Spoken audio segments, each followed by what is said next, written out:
Hello everyone. Previously, we have solved the assignment problem type 1 question with this example. Now, we would like to continue the assignment problem type 2 questions with this example 4, where the employee's name is given and specified jobs is given. हर एक job हर एक employ को assign होना चाहिए. Employee 1, employee 2, employee 3, employee 4 and employee 5. And same with job A, job B, job C, job D and job E. एक job हम किसी एक job को किसी एक ही एम्प्लॉय को असाइन कर सकते हैं. So as you can see, Hungarian method says कि हर रो में एक ज़ीरो और हर कॉलम में एक ज़ीरो होना चाहिए. बट इस सारी वैल्यूज़ में हमें किसी भी minimum value for row A is 7. So opportunity cost हमें निकालनी होगी. सारी वैल्यूज़ में से हमें 7 को माइनस करना होगा. 7 - 7 is 0 and 11 - 7 is 4. 14 - 7 is 7. 11 - 7 is 4. 9 - 7 is 2.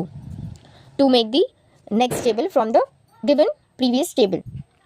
Now same with the second row, that is row B. अब इसमें सबसे minimum value कौन सी है? That is 6, as you can see. So subtract 6 from all the values. This is the process. So 6 - 6, 0. 15 - 6 is 9. 13 - 6 is 7. 13 - 6 is 7. And 10 - 6 is 4. Same process with row C. 12 row C में सबसे minimum value है 6. सो 12 - 6 is 6. 13 - 6 is 7. 6 - 6 is 0. 8 - 6 is 2. And 8 - 6 is 2. Now same with row D. सबसे minimum value है 9. 11 - 9 is 2.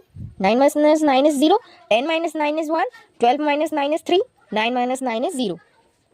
As you can see, row 3 also we have to follow same method. सबसे minimum value कौन सी है? 7. तो 7 - 7 is 0. 12 - 7 is 5. 14 - 7 is 7. 10 - 7 is 3. 14 - 7 is 7. As we had made and prepared the first table from row wise operation done in the previous given question table.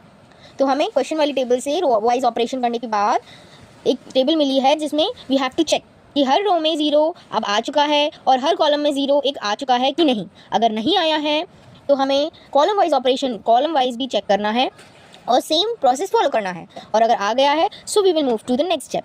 So first we will check कि इस table में हर रो में और हर column में 0 है कि नहीं. तो रो ए में 0 है, yes there is 1 0. Row B में भी देयर इज़ 1 0. रो सी में yes there is 1 0. Row D में भी there are 2 zeros.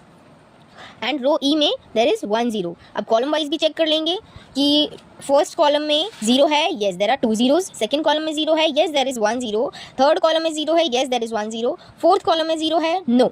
So it means that we have to perform the column wise operation here. And fifth column में 0 है, yes there are 2 zeros.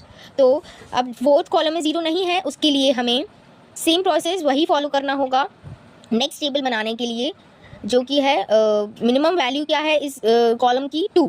तो सभी values में से 2 को माइनस कर देंगे. So we prepare the next table, that is the second table from the initial table. तो बाकी सारी वैल्यूज़ जिसमें हमने कुछ भी परफॉर्म नहीं किया था, मतलब सेम थी, 0 थे ऑलरेडी. सिर्फ कॉलम 4 में कॉलम वाइज ऑपरेशन किया था क्योंकि कॉलम 4 में 0 नहीं था. तो बाकी सारे रोज़ में हम सेम लिख देंगे, सेम वैल्यूज़. और बाकी सारे कॉलम्स में सेम वैल्यूज़ रख देंगे. और कॉलम 4 में जो ऑपरेशंस परफॉर्म करने के बाद, मतलब कि जो माइनस किया था हमने उसके बाद वैल्यूज़ लिखेंगे. और सेम फिफ्थ कॉलम में भी लिख देंगे. Now we perform the actual steps, that is अब हमने जो ज़ीरोज़, अब हम चेक कर सकते हैं कि हर रो में हर कॉलम में ज़ीरोज़ हैं. येस, रो वाइज में चेक करेंगे. 0 है, येस रो ए में है, रो बी में है, सी में भी है, डी में भी है और ई में भी एक 0 है. कॉलम वाइज में भी फर्स्ट कॉलम में 2 0, सेकंड कॉलम में 1 0, थर्ड कॉलम में भी 0 है, फोर्थ कॉलम में भी 0 है और फिफ्थ कॉलम में भी 2 zeros हैं. अब टाइम है हमारे असाइनमेंट करने का. असाइनमेंट फॉर्मूला से कि जिस रो में रो वाइज असाइनमेंट करेंगे, पहले हम रो वाइज में जहाँ उन्हीं जीरोस में असाइनमेंट करेंगे जिसमें सिंगल 0 है. जैसे कि रो ए में सिंगल 0 है, येस किसके पास है? फिफ्थ एम्प्लॉय के पास है, जॉब ए. तो फिर हम इसमें रेक्टेंगल, तो हम फर्स्ट रो में यहाँ 0 पर रेक्टेंगल क्रिएट कर देंगे, ड्रॉ कर देंगे.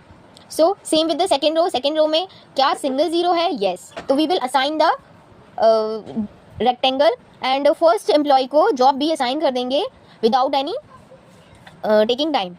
Same with the third row, that is row C.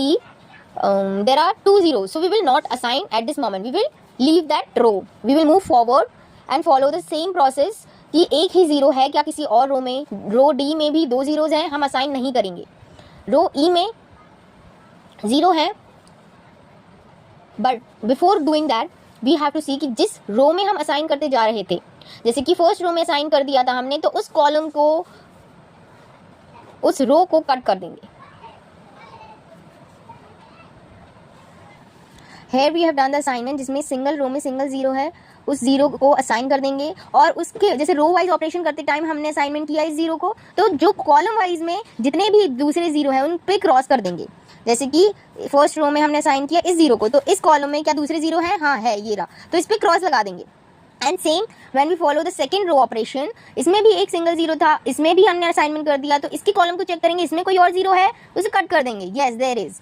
Same with the third row में तो 2 जीरो थे तो हमने असाइनमेंट नहीं किया, फोर्थ में भी 2 जीरो है, हमने असाइनमेंट नहीं किया, फिफ्थ में जीरो था बट वो कट गया था ऊपर वाले ऑपरेशन की वजह से, तो अब इसमें भी असाइनमेंट नहीं हुआ है। सो अभी हमें क्या ऑल द 5 असाइनमेंट्स मिल गए हैं? नहीं मिले हैं। So we will follow the column wise operation, column wise assignment करेंगे। इस कॉलम में ऑलरेडी असाइनमेंट हो गया है, we will not do it. इस कॉलम में क्या, इस कॉलम में एक जीरो है, यस देयर इज 1 जीरो, तो इसको असाइन कर देंगे। तो एम्प्लॉय 2 को जॉब डी असाइन हो चुका है। या थर्ड कॉलम में एक सिंगल जीरो है, yes there is 1 single zero, column wise operation करते टाइम, तो फिर हम एम्प्लॉय 3 को जॉब सी असाइन कर देंगे, यहाँ रेक्टेंगल क्रिएट कर देंगे। क्या फोर्थ कॉलम में क्या सिंगल जीरो है? और हाँ, कॉलम वाइज ऑपरेशन कर रहे हैं, कॉलम वाइज असाइनमेंट कर रहे हैं, तो रो चेक करते जाएंगे सिमिलरली कि उस रो में तो कोई और जीरो नहीं है, उस रो में अगर कोई जीरो है तो उस रो को कट कर दिया जाए। तो इसे असाइन किया और इस वाली रो की जीरो को कट कर दिया। और सेम विद इसको भी कॉलम वाइज किया था, इसमें कोई जीरो था, यस यहाँ जीरो था, बट ये ऑलरेडी यहाँ से कट गया था रो वाइज ऑपरेशन करते टाइम, तो वो कटेड है। Now we can count the assignment done. क्या पांचों जॉब्स 5 एम्प्लॉइज को असाइन हो गई? नहीं, अभी भी जॉब 5 ए को असाइन हुई थी रो वाइज करते टाइम, जॉब बी भी एम्प्लॉय 1 को असाइन हुई थी रो वाइज करते टाइम, जिसमें हमने कॉलम को चेक किया कि बाकी कोई कॉलम में जीरो है तो कट कर दिया। फिर कॉलम वाइज ऑपरेशन करते टाइम सिंगल जीरो में, मतलब जॉब डी असाइन हुई थी जॉब 2 को, और कॉलम वाइज असाइन कर रहे थे तो रो चेक किया था तो उसमें जीरो कट कर दिया था। सेम विद कॉलम 3, इसमें एक जीरो था, उसमें असाइनमेंट कर दी हमने जॉब सी की एम्प्लॉय 3 को, तो और चेक किया कि उस कॉलम वाइज असाइन किया, तो रो वाइज चेक करेंगे कोई और जीरो है क्या, कट कर देंगे। अब हमारे पास 4 असाइनमेंट डन है, लेकिन हमें 5 असाइनमेंट चाहिए थे, तो इसके स्टेप्स क्या फॉलो होंगे अब नेक्स्ट लास्ट असाइनमेंट या लास्ट टेबल को प्रिपेयर करने के लिए? Let's see. इसमें हमारा पहला स्टेप आता है, please listen the steps carefully from here, क्योंकि लास्ट टेबल प्रिपेयर करने के लिए हमें हर एक स्टेप बहुत केयरफुली लर्न करना होगा, जैसे कि और फॉलो भी करना होगा कि इससे कोई भी असाइनमेंट गलत ना हो। So first step is mark all the unassigned rows, जिस रो में असाइनमेंट नहीं हुआ है उसे मार्क करना है। पहला स्टेप है, जिस रो में असाइनमेंट नहीं हुआ है उसे मार्क करना है, टिक। तो रो ई में असाइनमेंट नहीं हुआ है तो टिक कर दिया। Same with the second step, follow the second step. Second step is see that row जहाँ जीरो है वहाँ उस कॉलम को टिक करें। अब इस रो में जिस रो में असाइनमेंट नहीं है उस रो को टिक करें। उस रो में अगर कोई और जीरो जो है और कटा हुआ है तो उस जीरो के कॉलम को टिक करें, फर्स्ट कॉलम को। जॉब ई अनअसाइंड है, उसमें जीरो था बट कट चुका था, तो उस कॉलम 1 में था तो कॉलम को टिक कर दिया हमने। अब नेक्स्ट स्टेप नंबर 3 है, फिर उस कॉलम में जिस रो में असाइन है जीरो वो रो टिक करें। जैसे कि उस कॉलम को चेक करें, फिर उस कॉलम में कोई जीरो असाइंड है, यस जीरो असाइंड है तभी तो वो वाला जीरो कट है, और वो जीरो जो असाइंड है उस रो को चेक करें और उस रो को टिक कर लें। This is the third step. पहला step mark the unassigned row.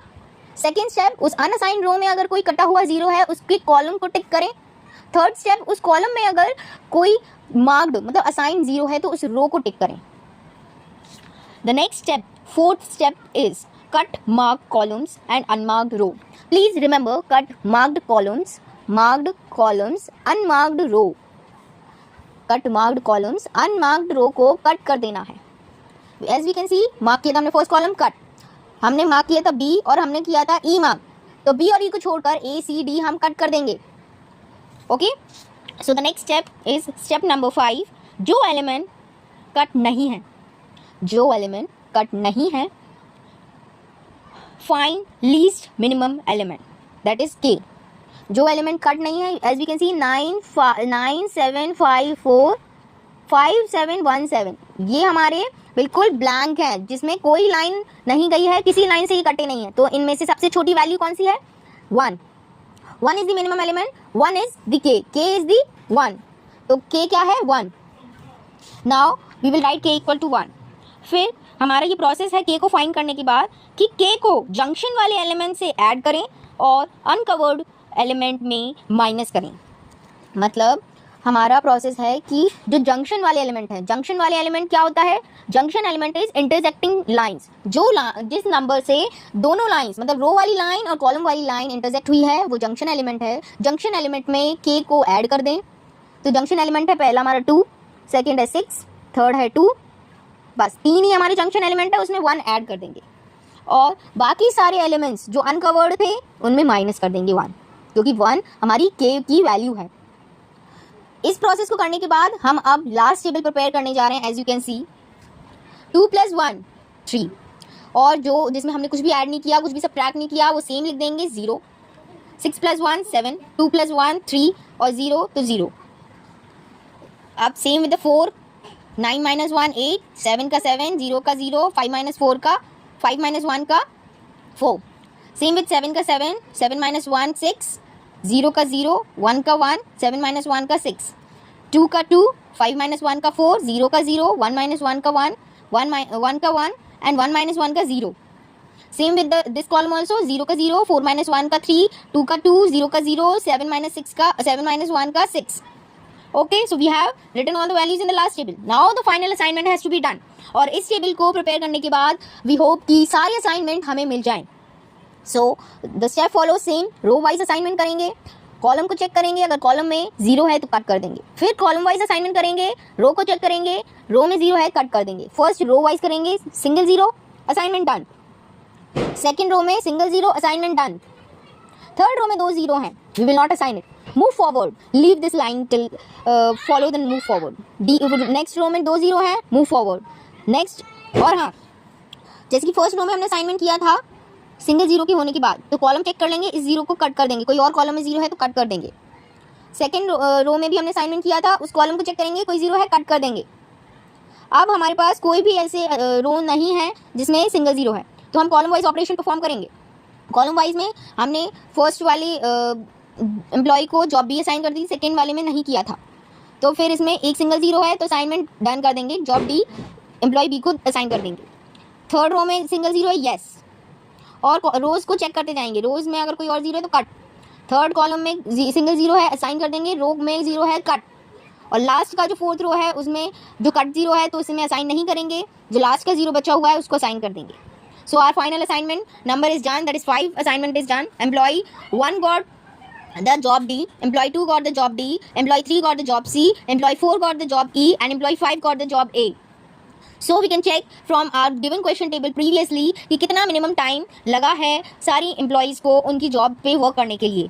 So हमने प्रीवियसली देखा था कि ये हमारी प्रीवियस टेबल है, इसमें हमने जॉब 5 7 का है, तो जॉब 5 ले रही है 7 minutes. We will write as we can see job B employee 1 को दे रहा है तो कितना टाइम, प्रीवियस टेबल में जॉब बी जो एम्प्लॉय 1 को 6 मिनट्स ले रहा है, तो we will at the second job का टाइम 6 मिनट्स।